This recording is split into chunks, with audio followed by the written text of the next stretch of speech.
नमस्कार, मैं अलीशा और आप देख रहे हैं न्यूज 24 मध्य प्रदेश छत्तीसगढ़। जी हां, आज सत्ता को साधने के उस संकल्प की बात करेंगे जिसके बूते एमपी और राजस्थान दोनों राज्यों में दोनों मुख्य पार्टियां अपनी जीत पक्की कर लेना चाहती हैं, क्योंकि ये महज विधानसभा चुनाव की अग्नि परीक्षा नहीं बल्कि लिटमस टेस्ट 2024 का है। दरअसल राज्यों की जीत हार से निकलने वाला रास्ता दिल्ली की गद्दी तक जाता है और ये पार्टियां बखूबी समझती हैं। यही वजह है कि एमपी में बीजेपी ने अपने धुरंधरों को चुनावी दंगल में उतार दिया है। इनमें 3 कैबिनेट मंत्री और 7 सांसद हैं। ज्यादातर उन सीटों से जो कांग्रेस का गढ़ है। अब इस गेम प्लान का कितना असर होगा, कौन किस पर पड़ेगा भारी, किसका चलेगा सिक्का, देखिए क्या एमपी में सत्ता दिलाएंगे सांसद और मंत्री।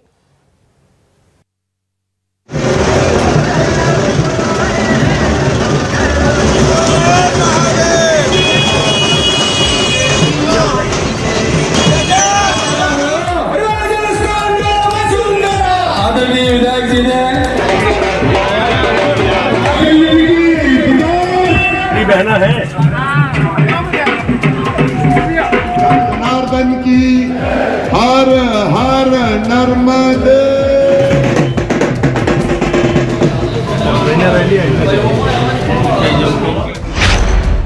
मध्य प्रदेश और राजस्थान, बीजेपी ने बदला game plan.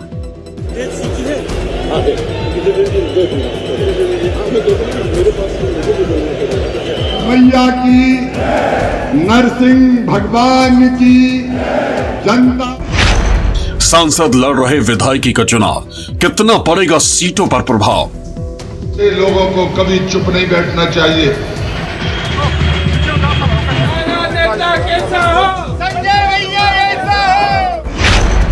Tomar Kulaste Prahlad Patel, MP में बिगाड़ेंगे कांग्रेस का खेल।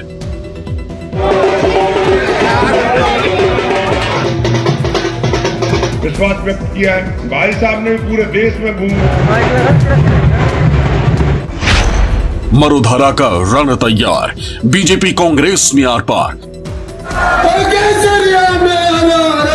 स्वागत की यहाँ पर जो बेला है वो समाप्त की जाती है।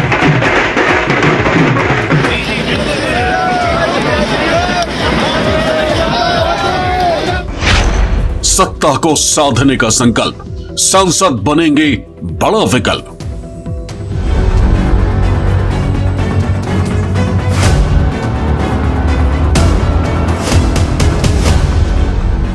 पहली बार मैं विधानसभा का चुनाव लड़ूंगा। पार्टी के इस फैसले के लिए मैं पार्टी के प्रति अपना आभार व्यक्त करता हूं।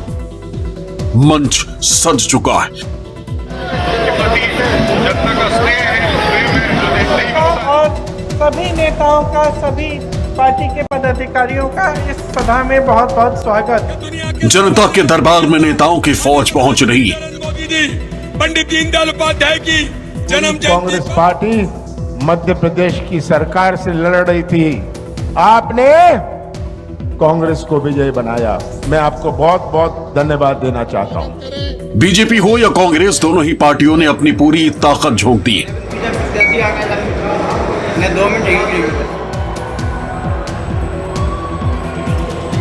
वैसे तो देश के 5 राज्यों में इस महीने विधानसभा के चुनाव हैं, लेकिन 2 राज्य ऐसे हैं जहां बीजेपी और कांग्रेस में कांटे की टक्कर देखने को मिल रही है, और वो राज्य है मध्य प्रदेश और राजस्थान। मध्य प्रदेश में जहां बीजेपी अपनी सत्ता बचाने के जुगत में लगी है, तो वहीं राजस्थान में कांग्रेस सत्ता को रिपीट करने में लगी। ऐसे में इन दोनों राज्यों में ही हर कोशिश दोनों पार्टियों की तरफ से की जा रही है ताकि वोटर्स को अपने पाले में लाया जा सके। सबसे पहले बात मध्य प्रदेश की करते हैं। 17 नवंबर को मध्य प्रदेश में विधानसभा का चुनाव है। ऐसे में बीजेपी हो या फिर कांग्रेस, दोनों ही पार्टियां जनता को अपने पाले में लाने के लिए हर संभव प्रयास कर रही। मध्य प्रदेश के चुनावी सर्वे ने पहले ही साफ कर दिया है कि इस बार मुकाबला कांटे का है। ऐसे में सभी पार्टियों ने उन चेहरों पर दांव खेला है जिनमें उन्हें जीत की गारंटी दिख रही। बहुत बहुत धन्यवाद।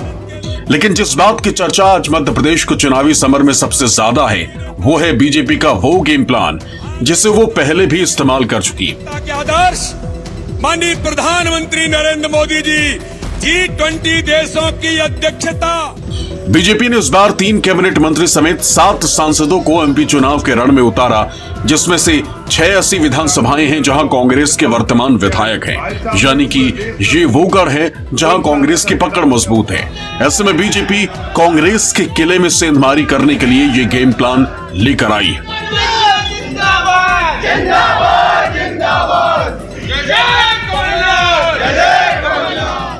मध्य प्रदेश में चुनाव का ऐलान हुआ और सियासत में घमासान तेज हो गया।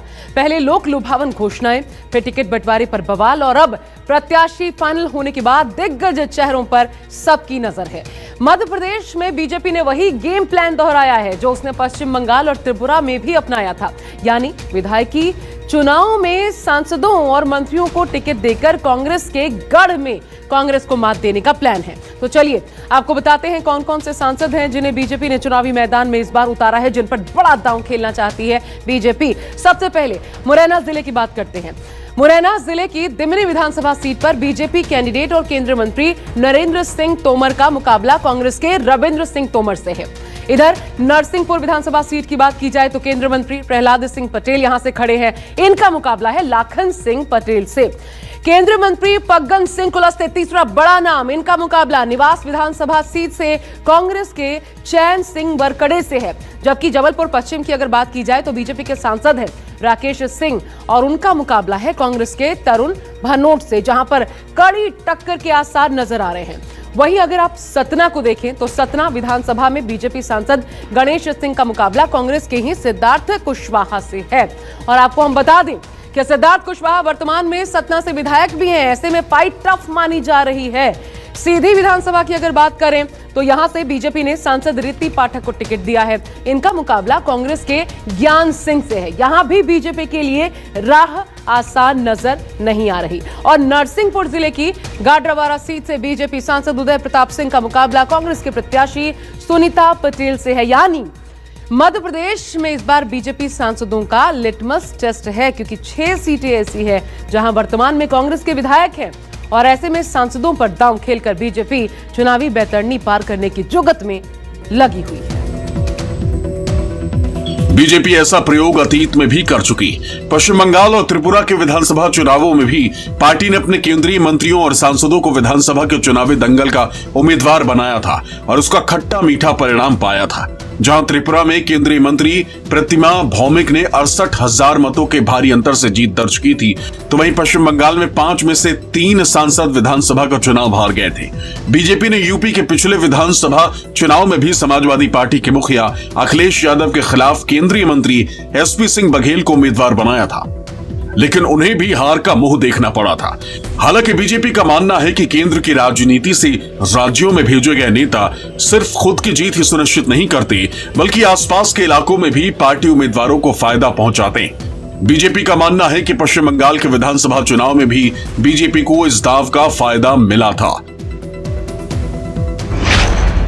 पश्चिम बंगाल में भले ही सांसद लॉकेट चटर्जी और राज्यसभा सांसद स्वप्न दास गुप्ता विधानसभा चुनावों में खुद नहीं जीत सके, लेकिन उन सभी के प्रभाव से आसपास के क्षेत्रों में कई बीजेपी उम्मीदवार की किस्मत चमक गई। पश्चिम बंगाल में बीजेपी 3 विधायकों से 77 विधायकों वाली पार्टी बन गई। इसी तरह उत्तर प्रदेश की करहल सीट पर केंद्रीय मंत्री एसपी सिंह बघेल समाजवादी पार्टी के प्रमुख अखिलेश यादव से हार गए, लेकिन उन्होंने पूर्व मुख्यमंत्री को अच्छी टक्कर दी। तो साथ ही मुलायम सिंह यादव के जमाने से ही समाजवादी पार्टी का गढ़ रही मैनपुरी सीट के साथ साथ भोगांव सीट पर भी बीजेपी का कब्जा हो गया।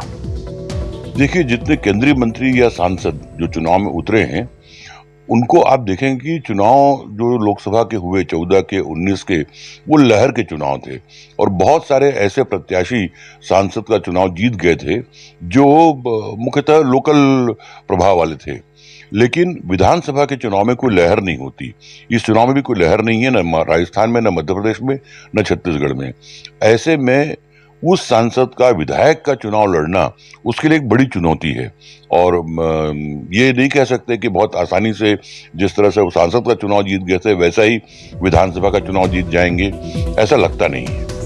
नरसिंहपुर जिले की नरसिंहपुर विधानसभा सबसे हॉट सीट है, क्योंकि इस सीट से दमोह सांसद व केंद्रीय मंत्री प्रहलाद पटेल बीजेपी से उम्मीदवार हैं, तो कांग्रेस से लाखन सिंह पटेल उम्मीदवार हैं। नरसिंहपुर विधानसभा लोधी बहुल्य विधानसभा है, लेकिन दोनों पार्टियों के प्रत्याशी एक ही समाज से आते हैं, इसलिए जातीय समीकरण कोई ज्यादा असर नहीं डाल पाएंगे।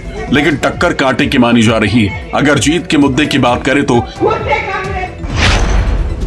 प्रहलाद पटेल की छवि बड़े नेता की है, जिसका फायदा बीजेपी को मिल सकता है। बीजेपी की लाडली बहना योजना सबसे कारगर सिद्ध हो रही। मोदी की छवि का सीधा असर यहां के चुनाव में पड़ेगा। वहीं कांग्रेस के उम्मीदवार लाखन सिंह लोगों के बीच सक्रिय नेता वाली छवि रखते हैं। ऐसे में जमीनी नेता की छवि कांग्रेस को फायदा पहुंचा सकती है। नरसिंहपुर में मेरे अनुज ने सीट छोड़कर राजनीतिक विकारों में लालच और स्वार्थ को दरकिनार किया है। परिवारवाद जैसे जो अलंकरण लगते थे उसको जवाब दिया है मर्यादा के साथ। ये चीजें आने वाली पीढ़ी के लिए मिसाल बनेगी। वर्तमान में महंगाई चरम पे है, युवा बेरोजगार है, किसान परेशान है, महिलाएं पीड़ित हैं, हर वर्ग का व्यापारी देखें आप, व्यापारी परेशान है।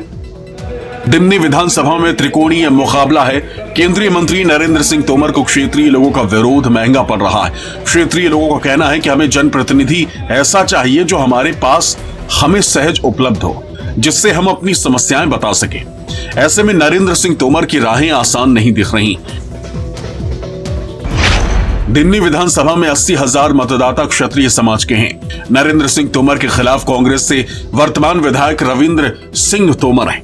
ऐसे में मुकाबला कांटे का माना जा रहा है। कांग्रेस पूरी तरह अप्रासंगिक हो गई है। कांग्रेस कपड़े फाड़ने में व्यस्त है। भारतीय जनता पार्टी चुनाव जीतने में व्यस्त है, जनता का आशीर्वाद लेने में व्यस्त है।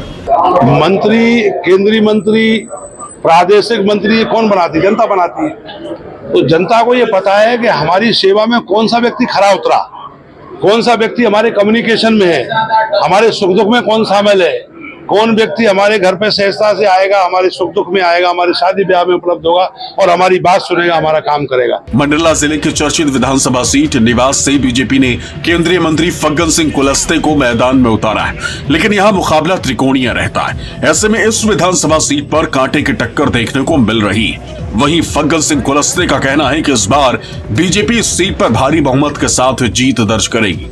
वहीं कांग्रेस भी अपनी जीत को लेकर आश्वस्त नजर आ रही। सब कार्यकर्ताओं का जो उत्साह है ये भारतीय जनता पार्टी के लिए अच्छे संकेत हैं और आने वाले 17 नवंबर को जब मतदान होगा तो भारतीय जनता पार्टी की जीत सुनिश्चित होगी और मध्य प्रदेश में हम तीसरी बार सरकार बनाने में सफल होंगे। जो प्रतिनिधि काम नहीं करेगा जनता उसको 5 साल में बदल देगी। निश्चित हमारे लिए भी अभी हम तो जनता के दरबार में हैं। यदि उनका आशीर्वाद और सहयोग मिलता है तो निश्चित इस क्षेत्र की जो प्रमुख मांगे हैं, चाहे वो जल की बात हो, चाहे वो जिला की बात हो, चाहे रोजगार की बात हो, चाहे उद्योग धंधों की बात हो, निश्चित हम सारे लोगों के साथ मिलकर और हम उन सारे चीजों को लाने के लिए हमारा पूरा प्रयास रहेगा। जबलपुर पश्चिम विधानसभा क्षेत्र का मुकाबला भी कांटे का है। ऐसे में बीजेपी ने यहां से 4 बार के सांसद राकेश सिंह को अपना उम्मीदवार बनाया है, जिनका सीधा मुकाबला 2 बार से लगातार विधायक रहे कांग्रेस के तरुण भानोत से है। राकेश सिंह की पहुंच दिल्ली तक होने का फायदा इस चुनाव में मिल सकता है। राकेश सिंह ने सांसद रहते हुए जबलपुर को स्मार्ट सिटी की सौगात दिलवाई। मध्य प्रदेश का सबसे बड़ा फ्लाईओवर जबलपुर में बनाने का फायदा मिल सकता है। जबलपुर एयरपोर्ट को राष्ट्रीय एयरपोर्ट की तर्ज पर बनाने का फायदा मिल सकता है। रेलवे स्टेशन को एयरपोर्ट की शक्ल देने का फायदा, जबलपुर में प्रदेश के सबसे बड़े रिंग रोड लाने का फायदा भी उन्हें मिल सकता है। एमपी के लोगों के मन में मोदी जी हैं और मध्य प्रदेश के मुख्यमंत्री शिवराज सिंह चौहान जी के द्वारा किए गए कार्य हों या उनकी अपनी स्वीकार्यता हो, ये सब कुछ जनता के भीतर है। मुझे पूरा विश्वास है कि एक बार पुनः स्नेह, प्यार और आशीर्वाद सबका मिलेगा और एक सेवक के रूप में मुझे पुनः 5 साल काम करने का मौका मिलेगा। सीधी विधानसभा की बात की जाए तो यहां से बीजेपी ने सांसद रीति पाठक को टिकट दिया है। जिनका मुकाबला कांग्रेस के ज्ञान सिंह से है। यहां भी बीजेपी के लिए राह आसान नहीं दिख रही, क्योंकि बीजेपी से बगावत कर निर्दलीय मैदान में उतरे वर्तमान विधायक केदारनाथ शुक्ला रीति पाठक के लिए चुनौती खड़ी कर सकते हैं, क्योंकि सीधी पेशाब कांड के बाद बीजेपी ने उनका टिकट काटकर सांसद रीति पाठक को टिकट दे दिया, जिसके बाद वो बागी होकर निर्दलीय मैदान में उतर गए।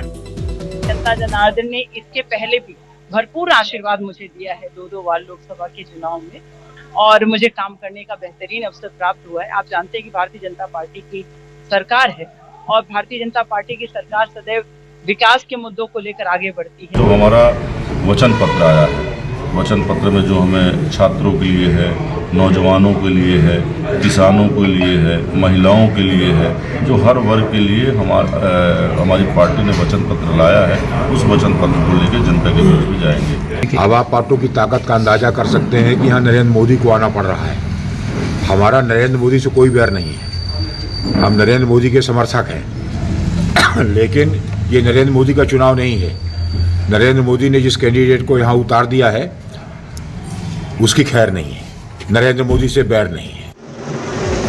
मध्य प्रदेश में बीजेपी और कांग्रेस दोनों पार्टियां सत्ता में आने और सत्ता बचाने की तैयारी कर रही हैं। 17 नवंबर को राज्य में जनता तय करेगी कि किस पार्टी का कौन सा चेहरा विधानसभा के अंदर जाएगा, और 3 दिसंबर को तय हो जाएगा कि कौन सी पार्टी सत्ता की कुर्सी पर बैठेगी। लेकिन फिलहाल तैयारियों और रणनीति पर फोकस कांग्रेस और बीजेपी दोनों को जीत का भरोसा है, और दोनों ही दल अपने अपने कैंडिडेट्स को जिताने के लिए जी जान से जुटे हैं। भोपाल से विपिन श्रीवास्तव के साथ ब्यूरो रिपोर्ट, न्यूज़ 24।